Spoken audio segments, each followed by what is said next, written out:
started. I hope I did this right.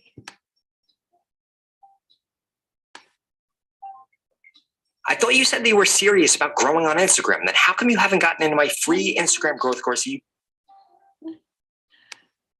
Okay, guys, I was trying to keep my YouTube channel to make sure that I actually was going live. Okay, perfect. Good.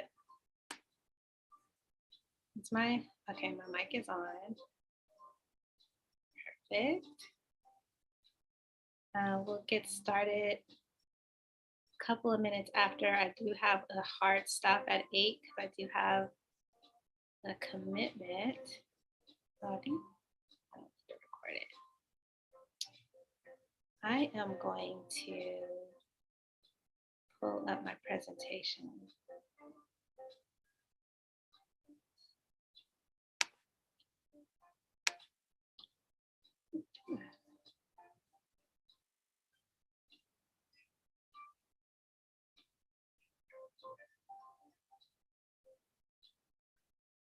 We will be getting started in a couple of minutes.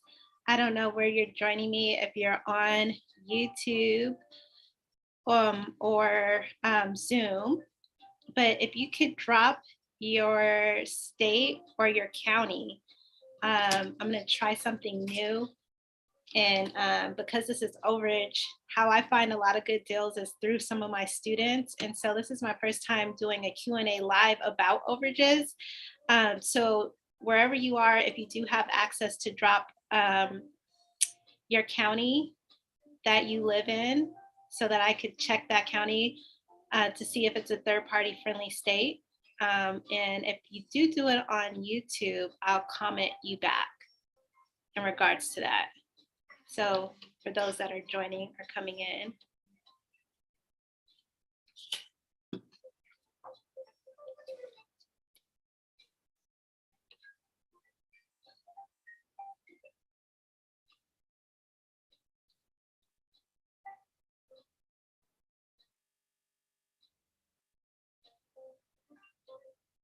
Just give it a couple of more minutes.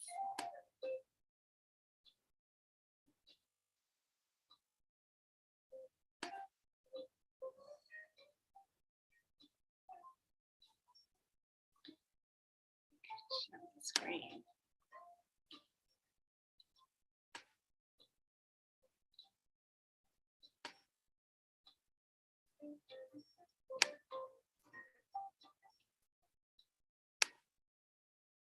Thanks for joining. If you're joining, please drop your county that you live in, because I'm going to do something a little special tonight. It's my first live overage Q&A. And so for those that actually drop their county in the comment section of this video on YouTube, I will research that county for you.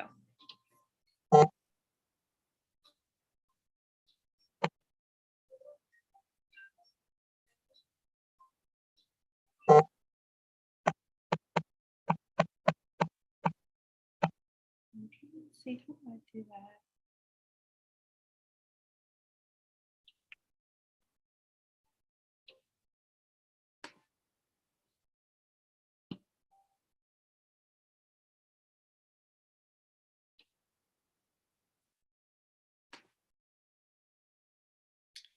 Los Angeles County, okay. Sorry, didn't want to go that way. Why did you do that? Oh my gosh.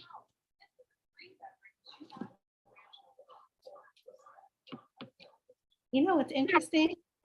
I have not looked into Los Angeles County. I've done Riverside, San Diego, but not Los Angeles, and that's one of the largest ones. If you guys can mute your phones.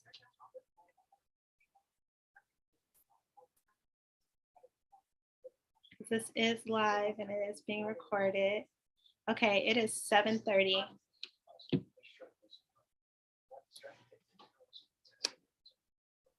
And so I'm going to get started because I'm hoping that everybody that joins have access to the chat just in case there's some Q&As. But this is for this little overage live Q&A. I'm just gonna kind of like do an overview. Some of you guys may already know about overages, so, and then some of you may not. So I'm just kind of like gonna do like a little quick crash course of like overages in a nutshell.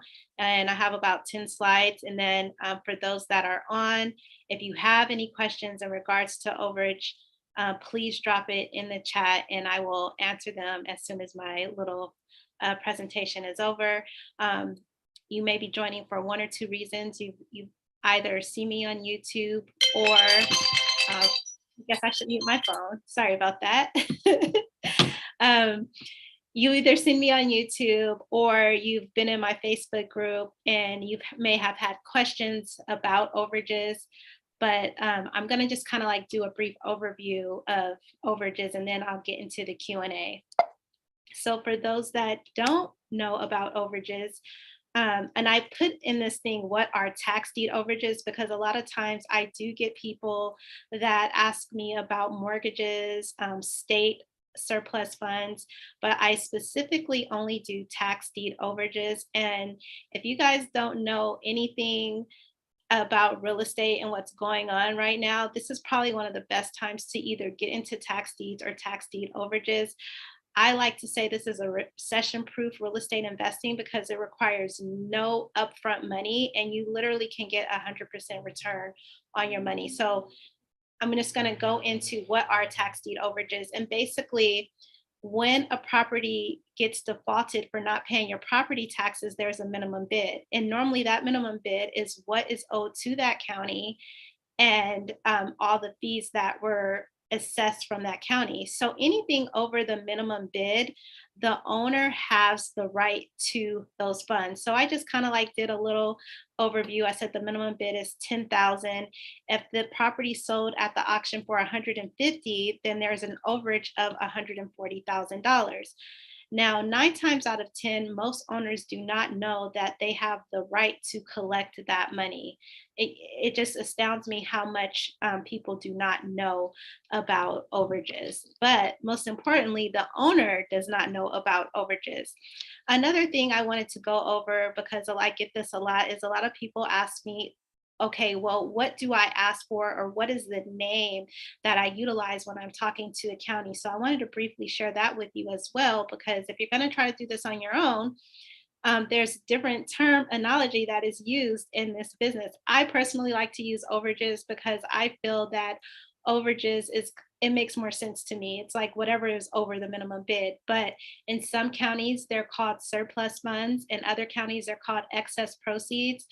Some counties, they call them overbids. And I'm also seeing in the smaller counties, they just have, they have it listed as tax sale results. So it really all depends on the county that you're working in and what type of terminology you should use when you're doing this business. So I wanted to go over the vocabulary of the terminology, because if you call one county and you say, yeah, I'm looking for overages, they're probably going to be like, what are you talking about? So these are what I've noticed across the board, what a lot of counties utilize as far as the vocabulary is concerned. And then I wanted to talk about who can actually collect these funds, because a lot of times, I get, one of my recent, I don't say recent videos, but a well-watched video was, do you need an attorney in this business? And quite frankly, I've collected all my overages without an attorney. You can utilize an attorney. There are a lot of counties, specifically like in Texas. I don't collect in Texas because most of the time attorneys are required, but the owner can collect on these funds. If you're an investor and you're looking to get into real estate, you would be considered the third party to collect on these overage funds. And of course, I just mentioned attorneys, and then the heir of the owners. Now, a lot of people ask me about, could I go after the heirs? I personally stay away from heirs because I don't know how many of them it may be, and you would need all of them to sign off. And then depending upon what state you're in, it could, be a probate case, which can take forever. So these are the 4 people that can collect funds from the tax deed overages. the forms that you need in regards to this overage contract is you basically need 5 forms. You need an assignment fee contract, which the county does not provide, but I do offer that in my course. You need a contingency fee form, which you also, I had an attorney write, that I also offer in my course. You need an affidavit power of attorney. You can pretty much get that online, and I'll tell you why you need that in a minute. And then you need the county claim form, and then you need a W-9. So these are like 5 simple forms that you need. You can create them on your own, or you can have an attorney write one up for you. But pretty much all of these forms I offer in not only my course, but also in my cohort. I have not done a cohort, you guys, this year because I was too busy filing for the past cohorts that I did. So I'm just now finishing writing off all the checks for those.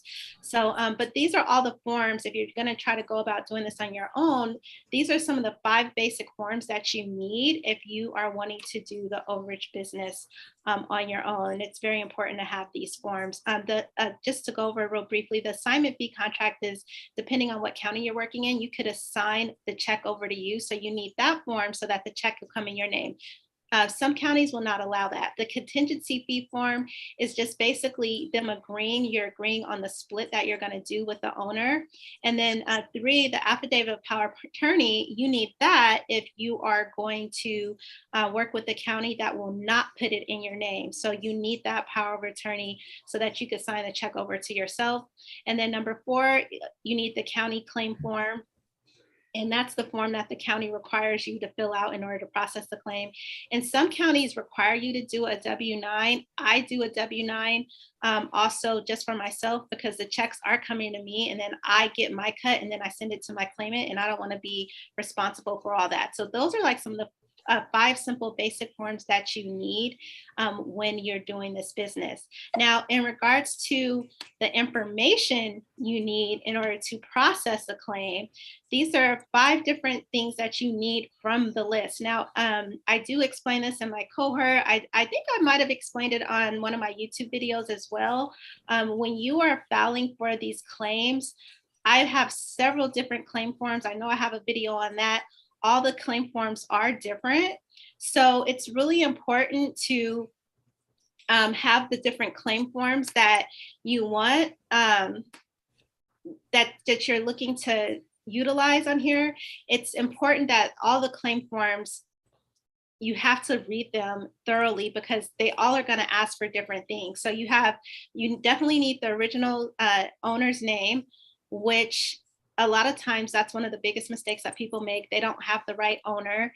You need the property address. You definitely need a winning bid and the minimum bid so that you can calculate the overage. And then you also need to know the redemption period of that state. Every redemption period is different. So it's really important that you know that. So they're different for every state. Like I'm noticing like most of the West Coast states are 1 year. So you have 1 year to actually have a redemption period, meaning you have up to a year from the time that they sold that property to actually collect the funds. Like I know like North Carolina, South Carolina, it's like up to 5 years. So there's different states that have different redemption periods. So that's also very important. But these are like 5 basic things that you need for the list in order to process a claim. Next is the overage process. Now, because I'm trying to make this short, this is like a simple 7-step process. Of course, I can't go into detail because I'm trying to cut this short, and I know everybody's time is valuable. So basically, on this is just the overage process, and I do kind of like, if you were to go, I do have a playlist for overage claims that you can go through, but this is just like a simple 7-step process on how to do overage claims. The number one thing, of course, everybody knows you have to get an overage list.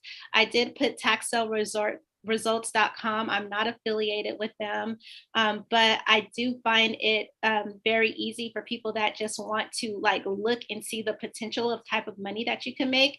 You can, get a list from tax sale results because they actually have the results from the auction. However, I do show you how you can get this information for free. But that's step one. You got to get a list. The second thing I do personally when I'm getting a list is I go from the highest amount to the lowest dollar amount. So I'll know which overages I want to go after. Then number three, you definitely need to have all the paperwork in place. And how I do that with the paperwork is, sorry, let me go back. Didn't mean to do that. Sorry. With the paperwork, the contracts, it's really important to have all the paperwork, because if you miss something, they're not going to call you and tell you that you're missing something. They just will not process the claim. And how I also do that is I basically look at the claim forms that the county has to see everything that I need. However, in my cohort, I pretty much give you everything that you need. So you don't have to, I take the guesswork out of this process. Step 4 is finding the original owner. Like I said before, a lot of times if you're new at this and you've never done real estate, you really have to understand the chain of title, meaning a lot of times people will go after the new owner as opposed to the previous owner. So that's really important to know, is to have the right owner, which is the original owner prior to the tax sale. Number 5, you want to have some type of credibility. Basically, like a website, just in case somebody's, wanting to build rapport, they can look and see that you're a legitimate business. And then step number 6 is submitting the claim with the agency that's holding the funds. And then step number 7, of course, is to just wait for the check to come. And basically, this is like an old check. This was last 2 years ago. I filed a claim. As you guys can see, it came in my name. And basically, it's just going through the process of each step to actually get a claim. Now, I'm not gonna sell no wood nickels on here. It is a process and it does take time. And what I'm experiencing at this moment, the reason why it takes long is normally it's just you waiting on the claimant. In certain states now that I'm doing different states, or I'm trying to find other states besides California, even though California does have the biggest overage claims, California has just changed. Well, I don't want to say they just changed their laws, but I'm finding out that more and more counties, you have to wait a whole year to collect. So if you start in February, you're not going to get that check until next March or February. So I've been looking in other states to see if I could collect earlier than a year, but some of these states are starting to follow that trend. One of the things that I really love about this business that I wanted to share with everyone on this call, or anybody that's looking on live, is how to make money and get 100% ROI, 100% return on investment. You do not have to purchase anything. You don't need any credit. There's no cash required. It's just your time and research. And as things start to change and shift in the real estate industry, I feel personally that this is the best recession-proof strategy there is, because you're not putting all your money into something in hopes to getting out. You're literally putting your time and your research into this to get money out. And so that's why I call this like the recession-proof strategy of real estate. And I just had a student of mine that started out with the overage, and it took him a while. I would say it took him about 9 months. He collected the overage, and then from there he was able to purchase a tax deed, and then he flipped that tax deed. So he got like 1,000% of return because he didn't use any of his money. He just took his time and he did an overage and he collected it, and he was able to actually take that money and go invest in a tax deed. So that's why I actually put them together, because the difference between tax deeds and overages is a process, because you're not putting any money up front. Tax deed is a little bit more quicker because you just go to the auction. If you have your exit strategy, you pretty much can turn around something within 60 to 180 days. Whereas overages, it takes time, and it also depends on where you are located. So that is a little bit about overages that I wanted to go over with you guys. I am doing a cohort. I have not done one this year. Like I previously said, I'm writing my last checks. So I was so overwhelmed because in my cohorts, how I did it is that we had 4-week we have 4-week sessions. Basically, honestly, you guys, I pretty much lay down everything for you. And then I actually finished the claims for you. So while some of my students had jobs, I was processing their claims, following up, checking in with the client. And so I was basically doing the end part of it. And during the cohort, though, it's basically accountability. So it's what you put in is what you get out. But I lay everything out so you don't have to figure things out on your own. And so I am going to be offering one this year. I haven't done it. I did like 5 last year, and I didn't do any this year because I was just overwhelmed from last year. And I will do that. I thought I put the date down. Oh, August 2nd. So I am going to do a cohort on August 2nd for those that watch or is going to watch. And I'm only going to accept 11 students. So once that cap is out, it's out. Like, I'm not only going to do 11 students. I did offer a cohort code if you do decide to purchase and be a part of the cohort. And I haven't done this before, where you're basically going to get my overage program, which already has overage list in there. But because if you use a discount code cohort, I'm going to have an exclusive list that nobody else has. So we'll be working a fresh list that's outside of the course. However, I have about 5 or 6 lists in the overage course that you could work on previously. But I find that it's best, some people just like to work in a team environment. So a lot of people ask me, what's the difference between my cohort and my course? My cohort is more so accountability. Like, I'm giving you homework every week and basically holding you accountable. And basically that is my cohort versus the course. It's just a step-by-step process. But today, you're going to get both. You're going to get my course and you're going to get the cohort. And if you register with the discount code cohort, I know that you're going to be a part of it. And closer to August 2nd, I will email you the list and give you the syllabus of how we will work that list. So now I'm going to open it to Q&A. But for those that don't know me, I do have a Facebook group. I'm going to work a little bit better on getting into the Facebook group. And if you guys found me on YouTube, I am live. So if you're not on YouTube, please go check me out. If you have any questions, you can email me at info@taxlingdreamteam.com. And then also too, you can check me out on Instagram at @IamMColeman. So now I'm going to open it up for a Q&A. So if you guys have any questions, just put your questions in the chat and I will answer them. So our first one is, Mika, do you go over the counties that we can pursue without an attorney? Absolutely. I only do counties that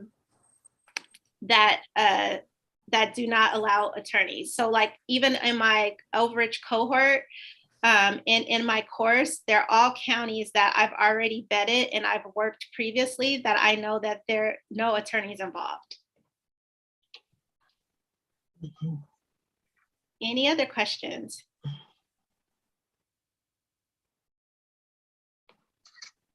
Okay. So some questions I have about the cohort, a lot of people ask me, what time. It's normally in the evening. It depends upon who is all signing up for it.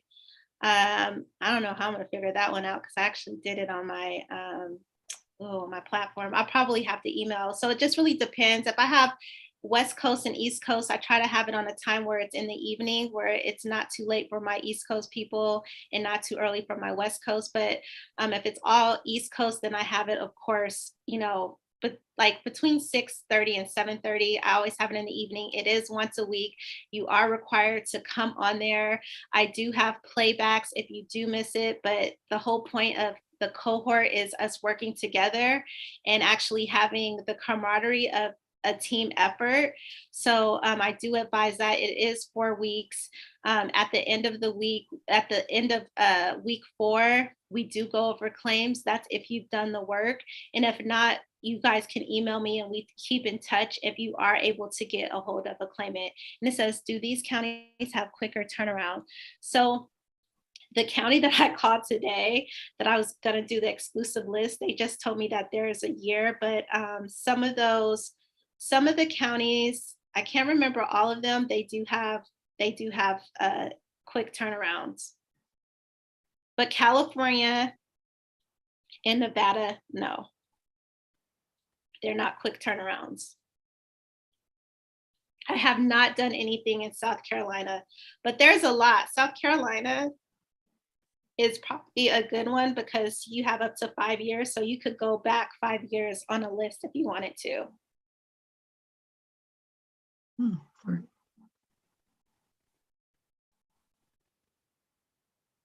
Wesley, Mika, what are you seeing now for percentages that are being charged to claim it?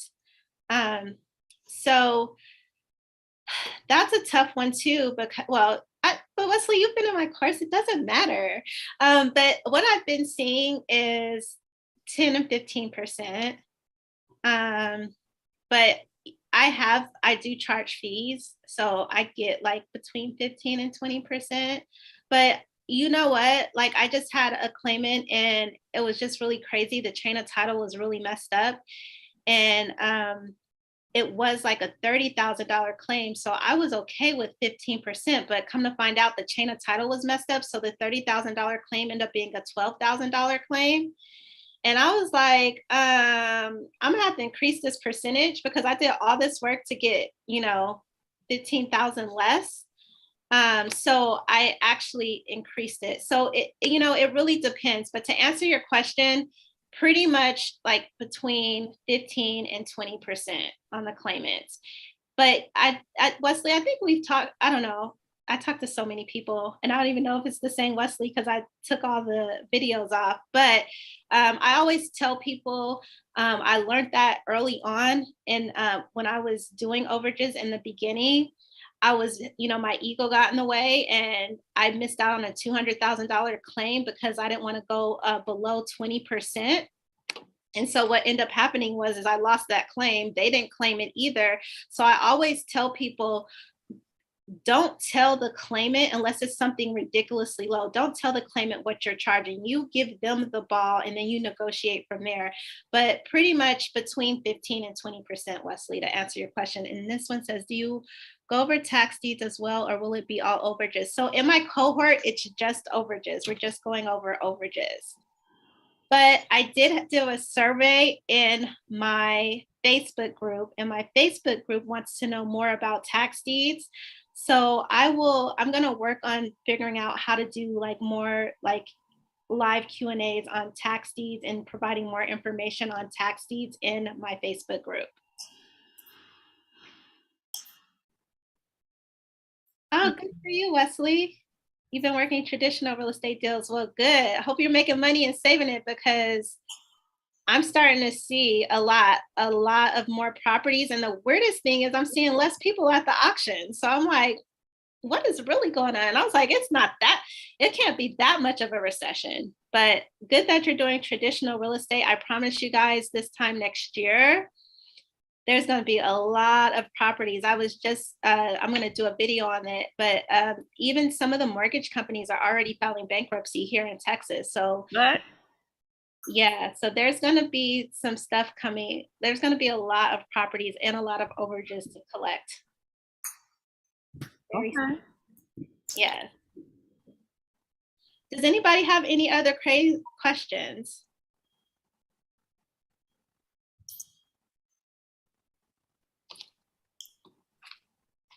Well, I'm going to conclude because I do have at 8 o'clock. If no one has any other questions, I am going to conclude. I appreciate everyone that showed up and gave me 30 minutes of your time with the Q&A.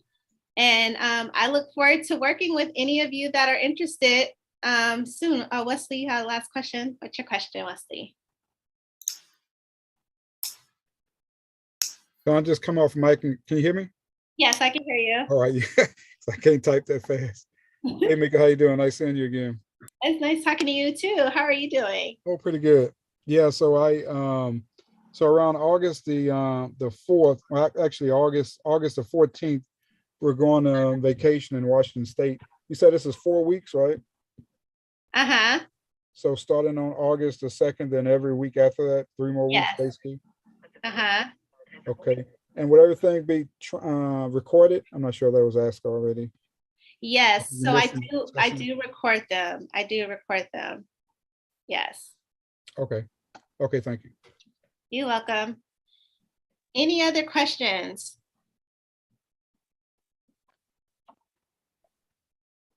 All right, well, I am going to conclude this live Q&A. I'm going to try to have more of these. This is my first time doing it on Zoom. I appreciate all those that showed up and attended. Thank you for your time, and I look forward to working with you on the other side. And if I don't work with you, please just look at my videos. I do answer my comments. If you have any questions, just comment in some of the videos below, and I'd be happy to help you from there. Have a great night, everyone.